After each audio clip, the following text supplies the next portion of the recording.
القدر خير من ألف شهر تنزل الملائكة والروح فيها بإذن ربهم من كل أمر سلام هي حتى مطلع الفجر صدق الله مولانا العظيم۔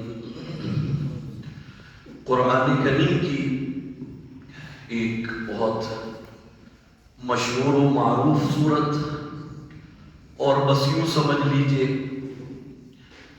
کہ یہ سورت انہی راتوں کے لیے ہے کہ جو اللہ تعالیٰ ہمیں عطا فرما رہے ہیں۔ آج 22واں روزہ ہم نے اختیار کیا ہوا ہے، اور سورج غروب ہوگا 23ویں شب تا راتوں میں سے دوسری رات اللہ تعالیٰ مجھے بھی آپ کو بھی عطا فرمائیں گے۔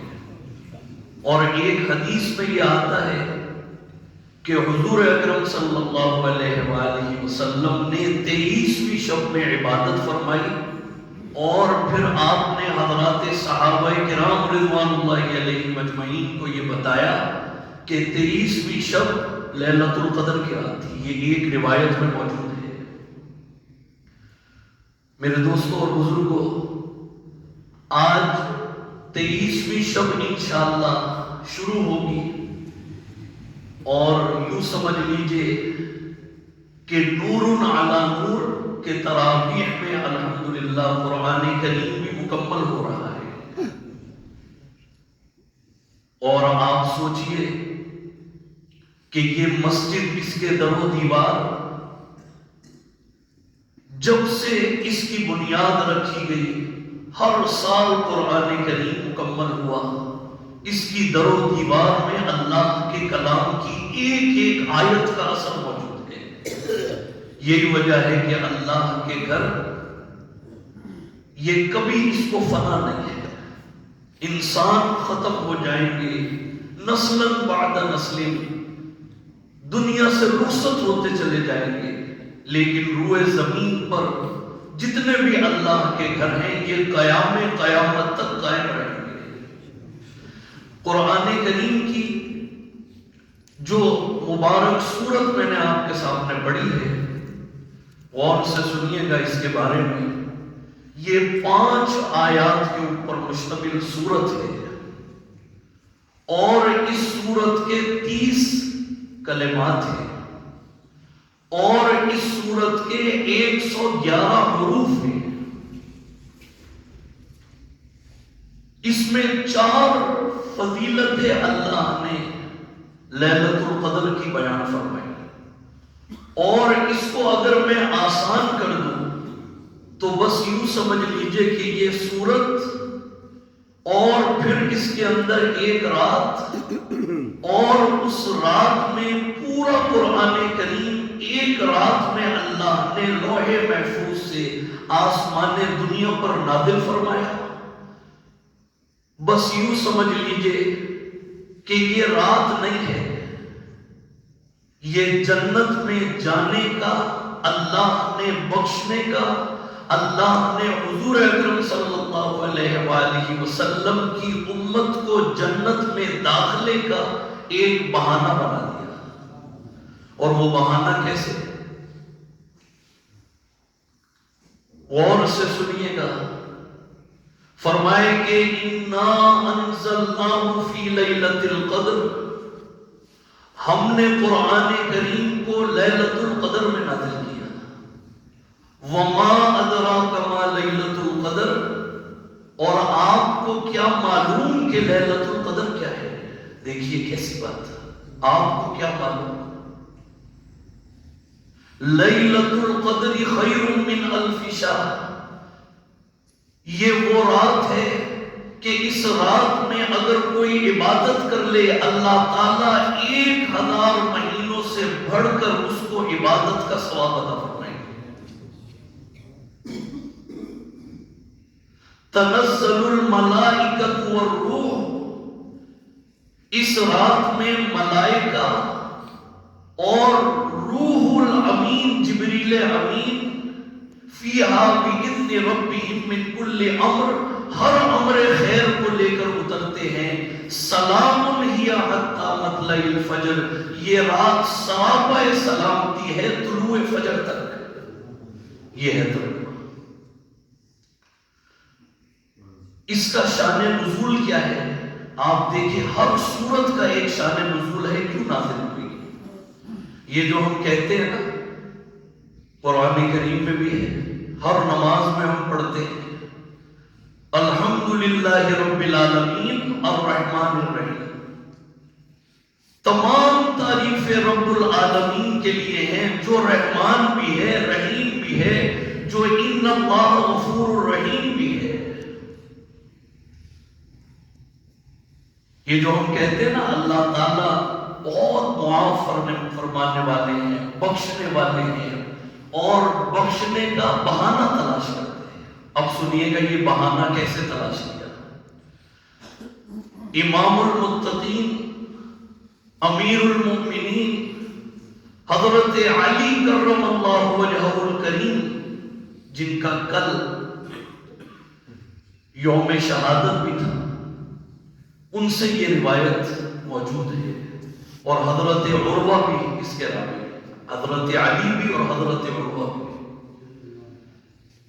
حضور اکرم صلی اللہ علیہ وآلہ وسلم نے ایک مرتبہ صحابہ کرام کے مجمع میں تشریف فرما ہے، ممبر پر جلوہ افروز ہے، اور آپ نے یہ فرمایا کہ بنی اسرائیل میں 4 لوگ ایسے گزرے ہیں، اتنے عبادت گزار، اتنے متقی، اتنے پرہیزگار، کہ انہوں نے 80 سال تک اللہ کی عبادت کی اور ایک لمحہ بھی اللہ سے غافل نہیں گزارا. 80 سال. میرے دوستوں اور بزرگوں،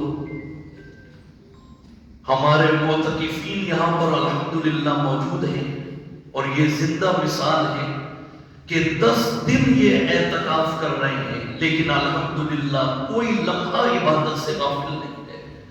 کیوں؟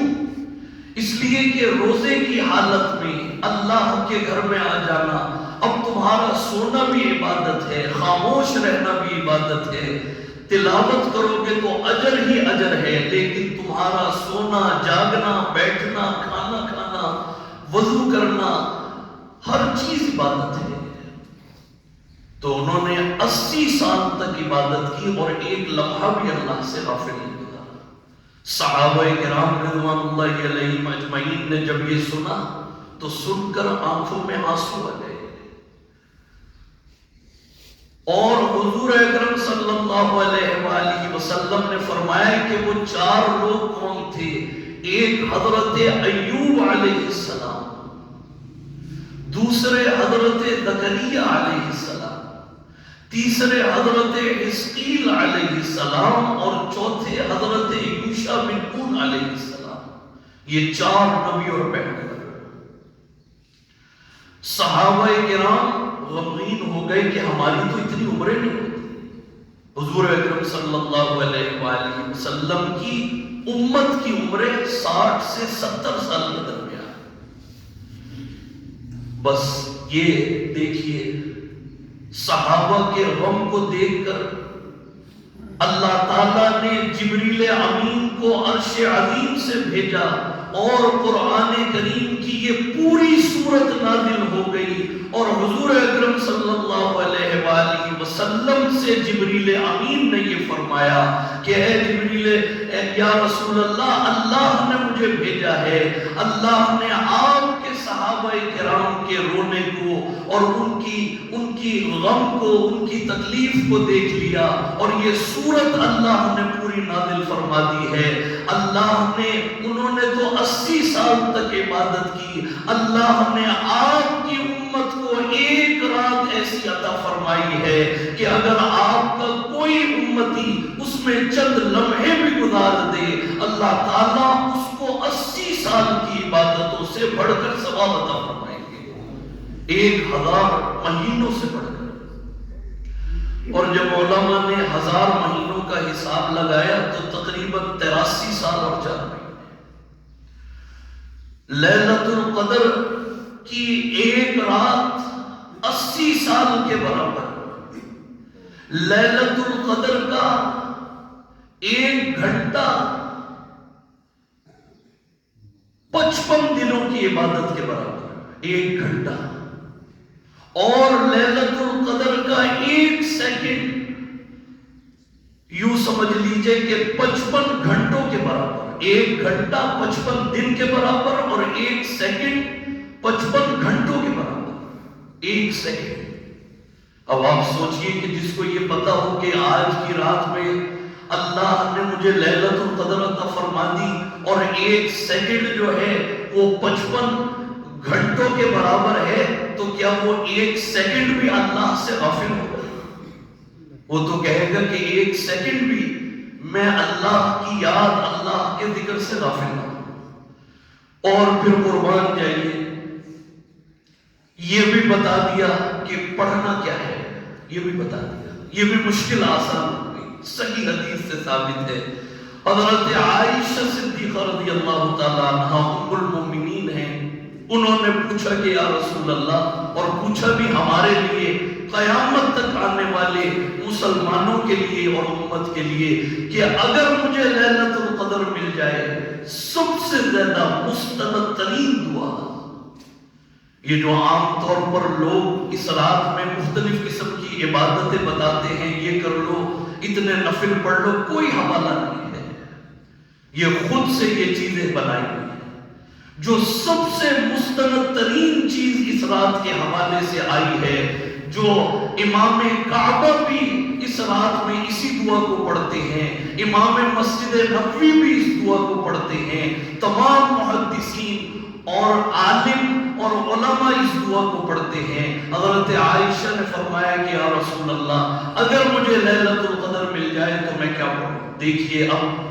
حضور اکرم صلی اللہ علیہ وآلہ وسلم امت کے اوپر کتنے مشفق اور مہربان ہیں۔ یہ نہیں فرمایا کہ پورا قرآن کریم کی تلاوت کر لینا، یہ نہیں فرمایا کہ 1000 نفل پڑھنا، بلکہ ایک آسان سی دعا بتا دی، ہے تو آسان لیکن نکلی ہے رحمت للعالمین کی زبان اقدس سے، جس کو اللہ تعالیٰ کبھی رد نہیں فرمائے گی انشاءاللہ۔ فرمائے کہ اگر تمہیں لیلۃ القدر مل جائے تو بس تم یہ کہہ دینا، اللہم انکا عفو تحب العفو فاعف عنی۔ یہ قرآن حدیث کے الفاظ نقل کی ہے جو دعا ہے۔ بعض لوگ اس کے ساتھ کریم کا لفظ بھی شامل کر دیتے ہیں، اس میں کوئی ممانعت نہیں، لیکن جو حدیث میں ہے اللہم انکا عفو تحب العفو فاعف عنی، ترجمہ سنیے گا، آپ کا ایمان تازہ ہو جائے گا۔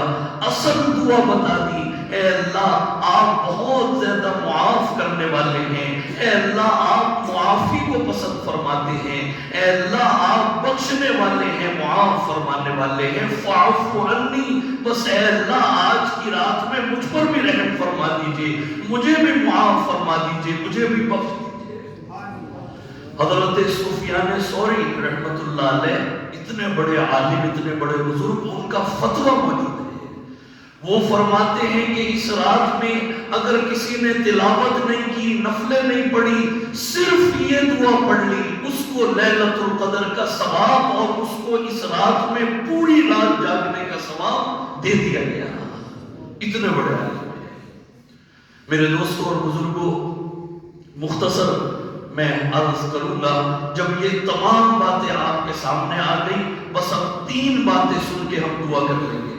جو سب سے اہم بات ہے، عام طور پر ہمارے ذہن میں یہ خیال آتا ہے کہ لیلۃ القدر میں ہمیں کیا کرنا ہے، تو نہ کوئی عالم اس کا جواب دے سکتا ہے، نہ کوئی مفتی، ہمیں دیکھنا پڑے گا حدیث میں کیا ہے۔ اور نقل کرنے والی کون ہے؟ حضرت عائشہ صدیقہ رضی اللہ تعالیٰ عنہا، جو گھر والا سب سے بہتر بات آپ کو بتا سکتا ہے، جنہوں نے دیکھا ہے حضور اکرم صلی اللہ علیہ وآلہ وسلم کو اس رات میں۔ آپ نے 3 کام کیے ہیں لیلۃ القدر میں اور تات راتوں میں۔ پہلا کام احیا لیلہ، رات کو، اس کا لفظی ترجمہ کریں تو ترجمہ ہوگا رات کو زندہ کیا۔ کیا مطلب؟ رات بھی زندہ ہوتی ہے، جی ہاں رات بھی زندہ ہوتی ہے، اور رات مردہ بھی ہوتی ہے۔ مردہ رات کون سی رات ہے جس میں انسان مردوں کی طرح پڑا رہے، نہ عشاء کی نماز پڑھے، نہ سورہ ملک پڑھے، نہ آیت الکرسی پڑھے، نہ سونے کی دعا پڑھے، نہ وضو کر کے سوئے، نہ قبلہ رخ سوئے، یہ ہے مردہ رات، نہ فجر پڑھے۔ اور زندہ رات آپ نے فرمایا احیا لیلہ، پوری رات آپ نے قیام کیا ہے، پوری رات آپ نے قیام کیا ہے، اور اس رات میں آپ اتنی عبادت آپ نے فرمائی ہے کہ پورا رمضان آپ نے اتنی عبادت نہیں فرمائی۔ پہلی چیز شد معذرہ، شد معذرہ کا کیا مطلب ہے؟ آپ اب کمر بستہ ہو جاتے، آپ کمر کس لیتے، جیسے ہم سب نے دنیا کے معاملات میں کمر کسی ہوئی ہے کہ بچہ بھی اسکول سے لیٹ نہ ہو، دکان بھی وقت پہ کھلے، آفس بھی ہم وقت پہ پہنچے، اور جب ہم اپنے مکانات بنائے تو ہم کہتے ہیں ہم نے دن رات کر دی، بس ہم نے یہ بنا دیا مکان، آفس بنا دیا، اور کوئی بزنس ڈیل کر رہے ہیں تو ہم دن رات ایک کر دیتے ہیں، رات کو بھی جاگ رہے ہیں، دن یہ ہے کمر بستہ ہونا دنیا کے معاملات میں۔ لیکن عبادت کے معاملات میں کمر بستہ یہ ہے کہ آپ یہ فیصلہ کریں کہ یہ لیلۃ القدر کی رات ہے، اور آج کی رات انشاءاللہ میں اپنی بخشش کروا ہی کے دم لوں گا۔ اگر میری بخشش تلاوت قرآن میں نہیں ہوئی، میں نفلیں پڑھ کے بخشش اللہ سے کروا لوں گا، اگر نفلیں پڑھ کے بھی نہیں ہوئی تو میں ذکر اللہ کر کے کروا لوں گا، اگر ذکر اللہ کا دروازے سے بھی میری مغفرت نہیں ہوئی تو میں تہجد پڑھوں گا، اگر تہجد سے بھی نہیں ہوئی میں صلاۃ التوبہ پڑھوں گا، اگر صلاۃ التوبہ سے نہیں ہوئی میں یہ دعا پڑھ لوں گا، اللہم انک عفو تحب العفو فاعف عنی۔ یہ ہے عبادت میں کمر بستہ ہونا، شد معذرہ، آپ کمر کس لیتے تھے۔ وَأَحْيَا لَيْلَهُ، پوری رات عبادت کرتے تھے، پاؤں مبارک پر بھی ورم آ جاتا تھا۔ دو کام ہو گئے، اب آپ نے ایک تو پوری رات جاگنا ہے، اس میں غفلت نہیں کرنی، اور دیکھیے سب سے بڑی بات یہ ہے کہ جب ہم اللہ کے گھر میں آ جاتے ہیں تو عبادت میں آسانی ہو جاتی ہے۔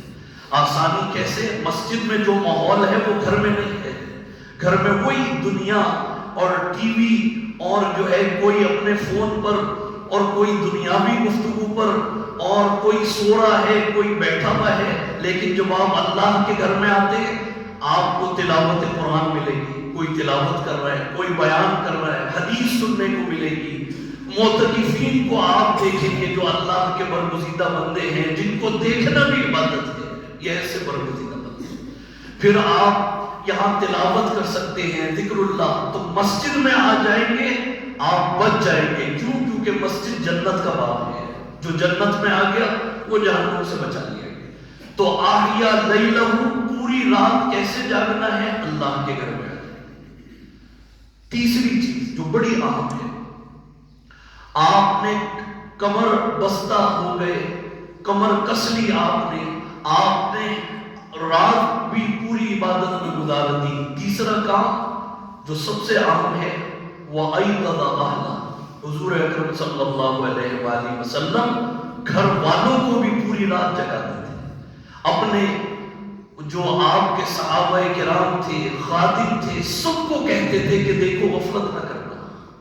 تو ہم نے بھی اس رات میں یہ نہیں کہ ہم خود تو جاگ رہے ہوں لیکن گھر میں وہی ٹی وی چل رہا ہو، گھر میں وہی ناچ گانا، وہی دنیاوی گفتگو، بے وضو پھر رہے ہو، کوئی ادھر لیٹا ہوا کوئی ادھر لیٹا ہوا، فون پر باتیں ہو رہی ہیں، اور غفلت پہ نہیں، اس پر سختی کرنی ہے۔ جیسے دنیاوی معاملات میں ہم سختی کرتے ہیں نا، اور سختی کیا ہے؟ یہی باتیں جو آپ کو قرآن حدیث کی مستند باتیں بیان کی ہیں، یہی گھر میں جا کے بیان کریں، مذاکرہ کریں کہ یہ سورت کیوں نازل ہوئی، آج کی رات کی کیا فضیلت ہے اور کیا مقام ہے۔ معلوم یہ ہوا کہ اگر اس طریقے سے آپ نے لیلۃ القدر میں جاگ کر عبادت کی، ایک موقع 21ویں شب کا ہمارے ہاتھ سے نکل گیا، یہ دوسری رات اللہ تعالیٰ آپ کو دینے والے ہیں۔ اللہ تعالیٰ ایک ایک لمحے کی ہم سب کو قدر و منزلت کرنے کی توفیق عطا فرمائے۔ اور دوسرا، آج رات الحمدللہ تراویح میں قرآن کریم کی تلاوت مکمل ہو رہی ہے، الف لام میم سے لگا کے آج والناس جب آئے گا ہم اپنے کانوں سے سنیں گے، اللہ کا کلام مکمل ہو جائے گا، اور جب اللہ کا کلام روئے زمین پر جس مقام پر ایک ایک سورت کے ساتھ، ایک ایک آیت کے ساتھ فرشتوں کا نزول ہوا ہے، جب وہ کلام قرآن کریم مکمل ہوگا تو کیسے اللہ کی انوار و برکات اور تجلیات کی آسمان سے بارش ہوگی، دعائیں قبول ہوں گی اور نیک لوگوں کا مجمع ہوگا، اور پھر اللہ کی طرف سے یہ تمام انعامات ہیں اور یہ بخشش کے سامان ہیں، اور انشاءاللہ آپ کو اس سے بھی گھبرانے کی ضرورت نہیں ہے کہ سحری کے لیے ہمیں گھر جانا پڑے گا۔ ہر سال کی طرح اس سال بھی الحمدللہ سحری کا بھی انتظام ہے، شیرینی کا بھی انتظام ہے، پانی کا، تاکہ کسی کو تکلیف نہ ہو۔ بس آپ اللہ کے گھر میں آ جائیں انشاءاللہ، اللہ پر بھروسہ کر کے اللہ تعالیٰ تمام انتظامات بھی فرمائیں گے، ہم روزہ بھی یہی رکھ لیں گے، تہجد بھی یہی پڑھ لیں گے، اور انشاءاللہ خصوصی بیان اور اختتامی دعا جو ہے وہ رویت ہلال کمیٹی کے جو چیئرمین ہیں اور خطیب و امام بادشاہی مسجد اور مجلس علماء پاکستان کے صدر جو ہیں، کتنی بڑی سعادت ہے اس مسجد کی، سوچئے تو صحیح، پورا رمضان اتنے بڑے بڑے شیخ الحدیث، شیخ التفسیر یہاں پر آئے، اور آج یوں سمجھ لیجئے قرآن مکمل ہو رہا ہے، تو وہ عالم کہ جنہوں نے چاند کا اعلان کیا، اور الحمدللہ ہم روزے کی حالت میں آ گئے، چاند کا اعلان کریں گے، ہم عید اپنی وہ کر لیں گے، اور اس سے پہلے بھی جو ایک طوفان رہا کہ پاکستان میں ایک ہی دن میں ایک صوبے میں عید ہو رہی ہے، دوسرے صوبے میں روزہ رکھا ہوا ہے، حالانکہ روزہ تو شیطان رکھتا ہے۔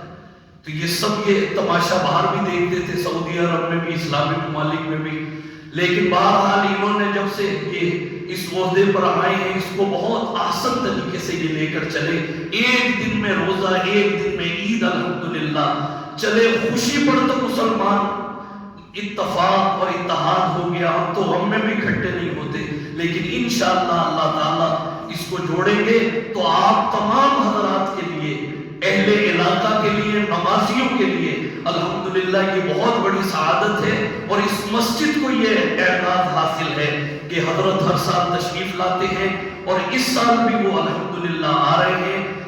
یہ شروع میں یہ سفر عمرہ پر تھے، اور میں نے آپ کو بتایا الشیخ عبد الرحمن السدیس امام کعبہ، اور جو حج کا خطبہ دیتے ہیں وہ امام، انہوں نے ان کا بڑھ کر استقبال کیا، ان کو سینے سے لگایا، تو اس پورے علاقے کو میں دعوت دیتا ہوں، جس کو امام کعبہ گلے سے لگائیں تو یہاں کے اہل علاقہ زیادہ حقدار ہے کہ یہاں پر سب سے بڑا استقبال یہ ہے۔ یہ اس کا مقصد کیا ہے، اس کی روح کیا ہے، کہ ہم سب کی بخشش ہو جائے، اور اس کا کوئی مقصد نہیں۔ آپ دیکھیں کوئی چندہ نہیں جمع ہوا، کچھ بھی نہیں، الحمدللہ روح اس کی یہ ہے کہ ہماری بخشش ہو جائے۔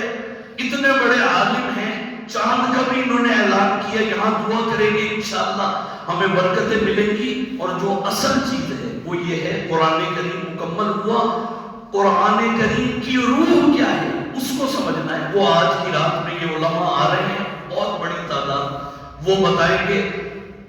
قاری ظفر اقبال صاحب، اللہ نے ان کو اتنا اونچا مقام دیا ہے، ان کو اتنے بڑے بڑے قرآن کریم وہ جب پڑھتے ہیں ایسا معلوم ہوتا ہے بس جیسے قرآن نازل ہو رہا ہے۔ قاری ظفر اقبال صاحب وہ بھی تشریف لا رہے ہیں الحمدللہ، اور سب سے بڑی بات یہ ہے کہ بس ہم اوروں کو بھی متوجہ کریں، اپنے بھائیوں کو اور سب کو، کہ وہ سب آ جائیں انشاءاللہ۔ یہ سارا انتظام یہاں پر موجود ہے، اور قرآن کریم کی اتنی بہترین تراویح میں تلاوت کی جاتی ہے، اس سے بھی ہمارے قلب منور ہوں گے انشاءاللہ، اور یہ تمام سامان آپ کو مل جائے گا۔